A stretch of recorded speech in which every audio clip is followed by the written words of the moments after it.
Hey everyone, this is David. Welcome back behind the velvet rope. Let's just get right into it today because we are joined by the one, the only Alexa Bliss.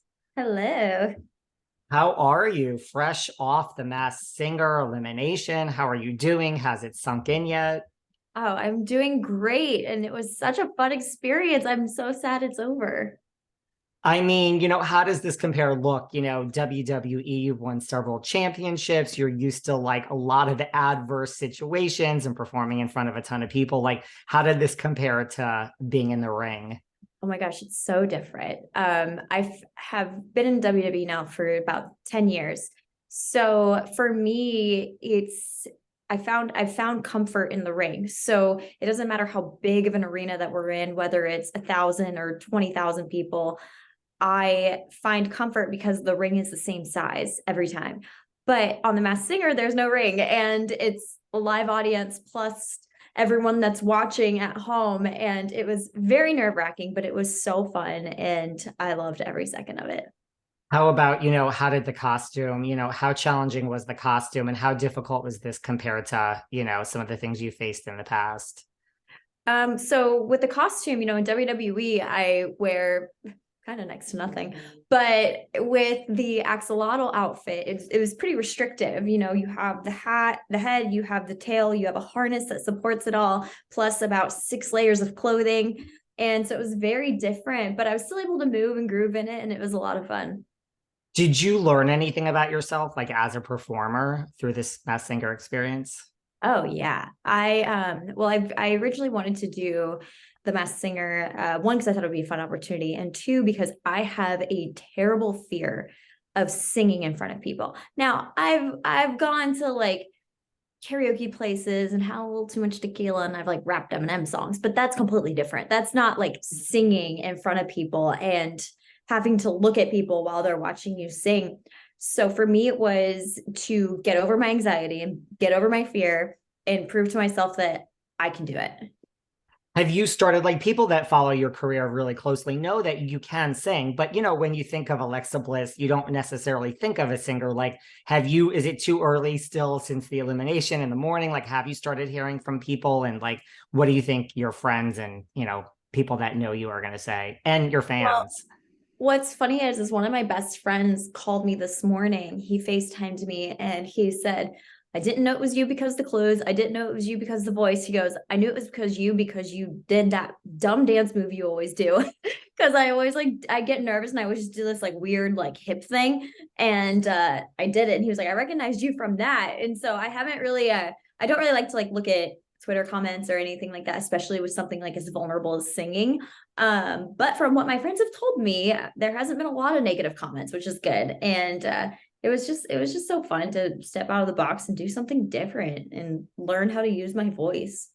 And Jenny McCarthy, I mean, she knew. I didn't know. I didn't. So I wish everyone could see my face under the mask when she guessed me, because I was so shocked. My jaw dropped. I was like, first off, how does she even know who I am? I was so shocked. I was like, oh my gosh. I was like, that's so cool that one, she like knows who I am and about my career. And then 2 seconds later, I was like, oh man, but she guessed me. It's like, I was so excited, but then I was like, ah, kind of takes away the mystique of it all. But she's been nailing it though. She's been guessing a lot of people. I think Jenny is just, I don't know. This is her calling in life, regardless of everything else she's done in her career. She's so good at guessing, right? Oh yeah. I wouldn't be able to guess anybody. I know you grew up like, in sports and you were a cheerleader in high school. Like, how did you decide to get into wrestling? So after college, I did bodybuilding and I wanted to stay active because I had done college cheer and I was kind of over that. I was like, okay, I did my cheer thing. That's chapters closed. Because once I kind of like move on to something, I close the book and do something completely different. So I went from cheerleading to bodybuilding.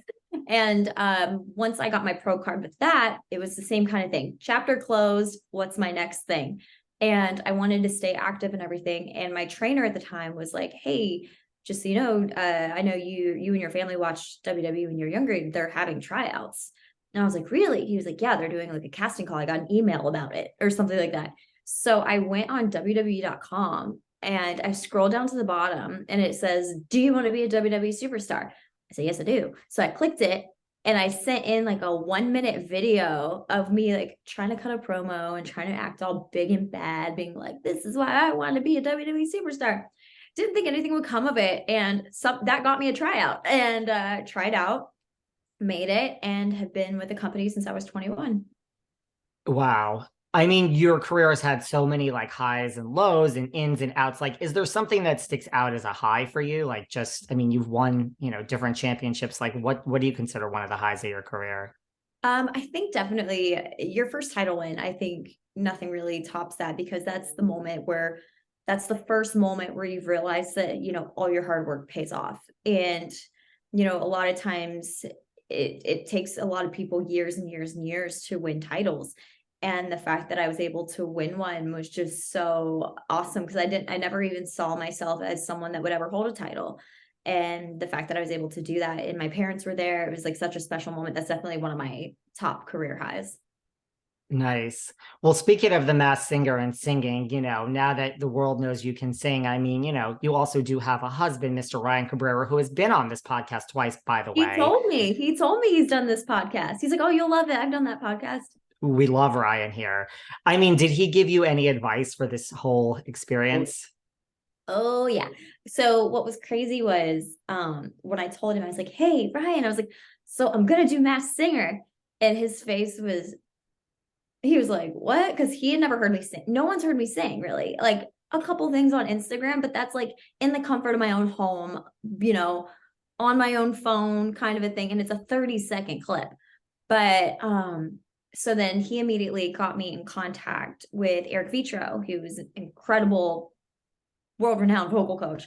And even my first Zoom lesson with him, I was so embarrassed. I put on sunglasses and I like turned away from the camera, and I turned my back to the camera, and I was like, and he was like, because he was like, I can help you. I just need to hear what you can do. And I literally freaked out, put on sunglasses, turned around and sang a little bit. And then he started helping me become comfortable with my voice and learning my breathing. And then once I started actually rehearsing for Masked Singer, it was really funny too, because Amy Chapman, who's one of the vocal coaches there, she's incredible. She was telling me, she's like telling me all these things. Like she goes, oh yeah, and like right here you have your little vibrato and all this stuff. And I look at Ryan, because I don't know what that means. And he's like, it's when your voice shakes and you like, so it was nice to have him kind of guide me through this world of music. And then once I started to get comfortable with, finding my voice and singing a little bit, anytime I would be like, hey babe, should we practice something? And he'd be like, immediately take a guitar off the wall. And he goes, all right, what do you want to do? And so he was very helpful, very patient with me, very, very helpful throughout the whole thing. And